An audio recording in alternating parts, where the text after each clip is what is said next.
ఈరోజు సింపుల్గా మా అబ్బాయి లంచ్ బాక్స్. చిన్నప్పుడు ఏంటంటే వాడు ఎగ్ తినేవాడండి, ఎల్లో తినేవాడు కాదు. ఇప్పటికే ఎల్లో తిండు, స్మెల్ వాడికి నచ్చదు. అందుకని ఇది ఇంకా ఇలా అలవాటు చేశాను. ఏమీ లేదండి, కొంచెం ఉల్లిపాయలు, పచ్చిమిరపకాయలు, అల్లం వెల్లుల్లి పేస్టు, జీలకర్ర, జీడిపప్పు, కరివేపాకు వేసి బాగా వేగాక కొంచెం మసాలా పొడి వేసుకొని 2 ఎగ్గులు పగలగొట్టుకొని కొంచెం దగ్గరగా చేయాలండి. అలాగని ఇది ఎగ్ ఉక్కురు కూడా కాదు, ఫ్రైడ్ రైస్ కాదు. ఎందుకంటే వెనిగర్లు, సాసులు ఇవేమి వేయనండి.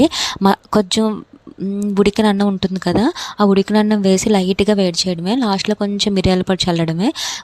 అంటే అన్నం కొంచెం వాటర్ అంతా పోయి డ్రై అవ్వడమేనండి, అంతకు మించి ఏమి ఉండదు.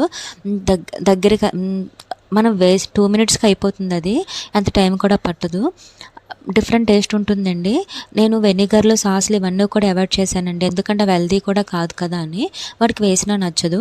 ఇప్పుడు కుకుంబర్ కూడా పెడుతున్నానండి కంపల్సరీగా, ఎందుకంటే సమ్మర్ స్టార్ట్ అయిపోయింది కదా, కొంచెం పిల్లలకి మంచిదని.